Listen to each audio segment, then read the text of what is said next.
I'm going to be honest with you guys. I think a lot of you are not going to like what I have to say in this video. First, a word from this video's sponsor, Magic Spoon. Represent! Growing up, cereal was one of the best parts of being a kid. Just look at my cousins and I scarfing down that high fructose corn syrup. Exactly why I had to give it up. These days, I basically can't eat the same nostalgic cereal I grew up with. Magic Spoon is here to make it better. Magic Spoon cereals have 0 grams of sugar, 13 to 14 grams of protein, and only 4 net grams of carbs in each serving. Only 140 calories per serving. They're also keto-friendly, gluten-free, grain-free, soy-free, and low-carb. Click the link below to grab a variety pack and try it today. And be sure to use the promo code RETROLIFE at checkout to get $5 off any order. Or go to magicspoon.com/retrolife. And Magic Spoon is so confident in their product, if you don't like it for any reason, they'll refund you the money, no questions asked. So click the link below and save $5 today. The first time I ever played The Legend of Zelda was at a neighbor's house. They lived a couple of doors down. There were these 3 boys that owned a Sega Master System and the original Nintendo Entertainment System, and they had all sorts of games for those consoles. Hey, Tyler. Hi. They had The Legend of Zelda, and that's where I first played the game. My very first early memories of Zelda are of watching them play the game, and really, they would hand the controller over to me and I would just kind of wander around this aimless world and try to survive as long as I could. There really was no set path for me to go. I could go wherever I wanted to. And that sort of freedom and exploration really, it meant a lot to me at that age when I was just getting used to the concept of video games, and so many NES games were so difficult. So The Legend of Zelda, man, I could play this game for a good chunk of time without getting a game over, as long as I just kind of wandered around and made my way into the dungeons and around the overworld. About a year or so later, my barometer for video games was really starting to widen when it came to understanding the different genres of video game. I started playing more and more NES games, especially over at my cousin's house up in New York. They started introducing me to more complex video games. I remember for the first time ever experiencing a traditional Japanese RPG in the form of Dragon Warrior. This is Dragon Warrior. I used to watch him play this and just be blown away by this fantasy world that he was playing and all of the reading that he had to do. It was crazy. At the time, I was only 4 years old and I couldn't read at all. But Mikey was reading this game, and really role-playing games and subgenres in the RPG world, they taught Mikey how to read. It's just amazing to me, guys.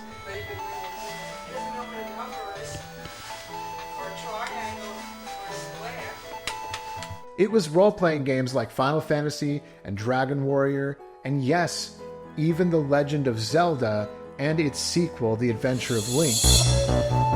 These were the games that made me understand that role-playing games often took place in a medieval fantasy setting, that they involved knights and princesses and dragons and magic and spells, dungeons, towns, non-playable characters, NPCs. All of these things became the tropes of which I understood as a role-playing game. Fighting!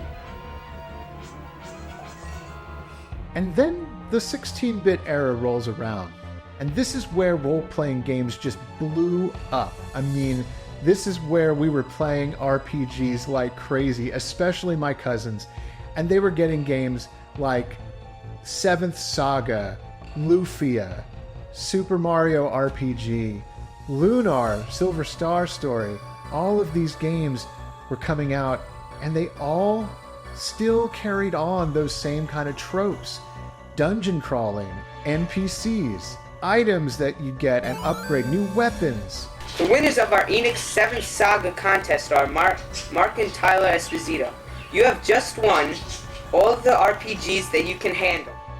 There was never this feeling for me that a role-playing game had to be put in a box in order to call it a role-playing game.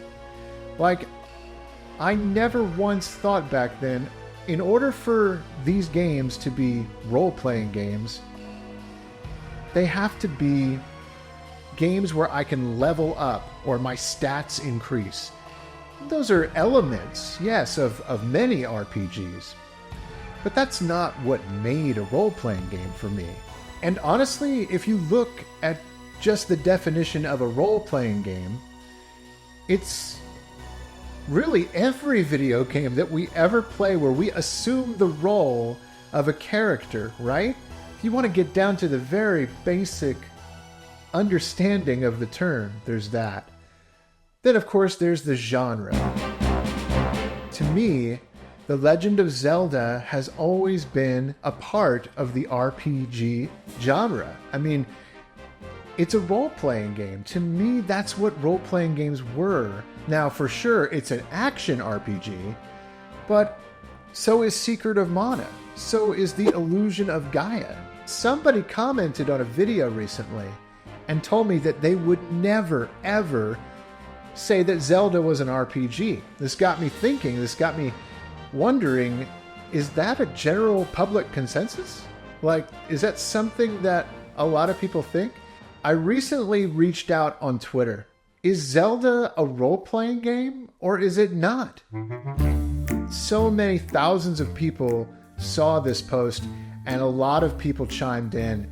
I did some digging after all of these very passionate posts came out. One of the more interesting things I found from an article that was published in Electric Brain in an issue from 1992, Shigeru Miyamoto actually stated in one of his answers to this question, how would you describe Zelda? And Miyamoto said, a kind of adventure game that's got an RPG feel to it, or an RPG with some action touches to it. So the creator himself is saying, yeah, it's either an adventure game with RPG elements or an RPG with action elements. You pick. It's articles like this that I remembered reading back in the day where Zelda was always talked about as a role-playing game. I even remember owning an issue of EGM where it states right there on the front of the cover, Zelda Ocarina of Time, the RPG Revolution. I mean, it couldn't be more obvious to me growing up that Zelda was considered a role-playing game. I wasn't the only one with that train of thought. There were several other people, gaming outlets, magazines, even the creator himself was sort of mixed up on the whole thing. Zelda, every one of the games, in my opinion, especially Zelda 2, The Adventure of Link, all of those Zelda games, to me, fall under the category of action-adventure RPG. I know some of you are probably like, you're crazy, you're ridiculous. Have you even played a role-playing game? Yes, I've played role-playing games. There were some games that came out back then that are widely considered notorious Zelda clones. And these games I'm talking about are games like Golden Axe Warrior on the Sega Master System or Newtopia on the TurboGrafx. Those games are Zelda clones. Nobody can really deny that. And yet the boxes themselves say adventure role-playing or just straight up role-playing. They say that on the box themselves. So, okay, everybody back then is wrong? Is that what you're trying to tell me? I think some people are trying to tell me that the developers and the people involved in these games, Shigeru Miyamoto himself in that old article from 1992 stating it was a role-playing game. All these people and game developers and all this mindset from back then is completely wrong. You're wrong. It's not an action RPG. It's not even an RPG. How can you say that? I mean, guys, even the box for Zelda Ocarina of Time in Japan, the box art itself says on the bottom, RPG, 3D RPG. It's right there on the box. So, what happened? What happened to the gaming culture and just gaming opinions in general? It seems to be a big shift where a lot of people used to consider Zelda a role-playing game to some extent, an action RPG, adventure RPG. And then somewhere along the way, this sort of new modern age role-playing game, whether that be Elder Scrolls or Fallout, Castlevania, Metroidvanias, anything that has a leveling up system, it appears like people are calling that a role-playing game. And I'm like, Castlevania, for example, Symphony of the Night, I mean, yeah, it has RPG elements, but man, that feels like a Castlevania game, and I know that game really well. Like, when I played that game, it's action platforming like 90%. And then there's RPG elements. There's a light, leveling up system and experience system in there. But it's Castlevania, and Castlevania was always an action game. So this is what's so weird to me. Like, a lot of people are very passionate about this topic, which of course is so trivial in the grand scheme of things. It's like, is this really something to lose sleep about? No, of course not. It's ridiculous.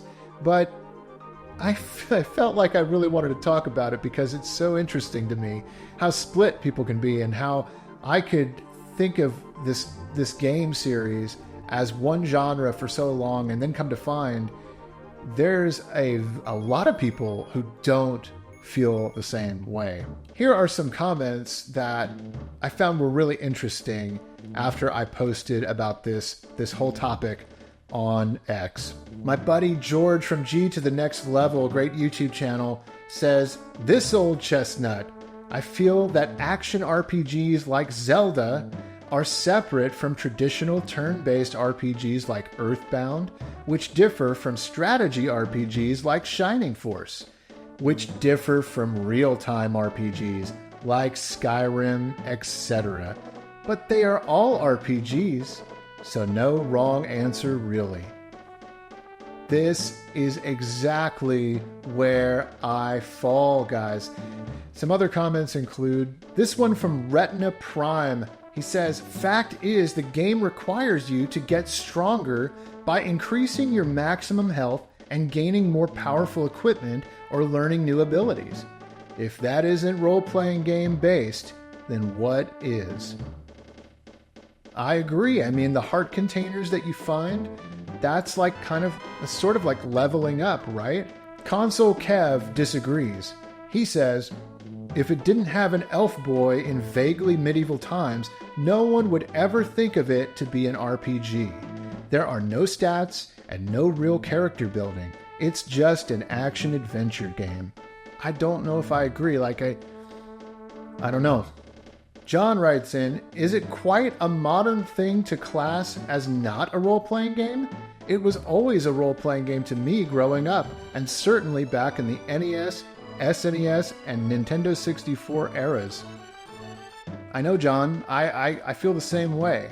Francis LaRochelle writes, "RPG is a genre. Action RPG, adventure RPG, turn-based RPGs, etc. are subgenres. Zelda is an action RPG. Even without Miyamoto saying it, it's just logical." Shadow Falls writes in, says, "It's funny because people are such a stickler to not call Zelda a role-playing game specifically, when similar games are. I don't see how it's not an action-adventure RPG." Friend of the show, Console Wars, Dan writes, "Zelda 2 Adventures of Link is probably most like an RPG, leveling up, strength, magic, or health. Generally, I place it as an adventure action RPG genre." And one of my favorite channels, Joe, who I've known for a long time over at GameSack, he writes in and says, "I've always just called it an action RPG." I think I'm always going to consider Zelda, the entire series, an action RPG or an adventure RPG. There are just too many elements in this series that are the cornerstone of what I always thought an RPG was. To have this sort of revelation just the other day that a lot of people do not feel the same way, that was fascinating to me. So I had to do this video. I wanted to put my thoughts on tape. I had to get it out there. I had to just explain where I'm coming from and why I'm looking at it the way I am. And maybe, I don't know, maybe my opinion will change over time. Maybe I need to educate myself a little bit more on what an RPG is considered these days. But man, growing up as a kid, Zelda and other games like it, Final Fantasy, Dragon Warrior, sure, they were all adventures, but they were all RPGs too, in my mind. And I'm curious to know what you guys think. What is Zelda? Is Zelda a role-playing game? Is it an action RPG? Adventure RPG? To me, it's some kind of RPG. It can't not be an RPG. Come on. That's crazy talk, right? I don't know. Maybe I'm crazy. Let me know in the comments below what you think. And if you like this video, definitely give it a thumbs up and hit that subscribe button if you have not already. I don't think there's one right or wrong answer to this necessarily. The only place I really passionately kind of stand is that Zelda is an RPG to some extent. Thanks, guys. I'll catch you next time.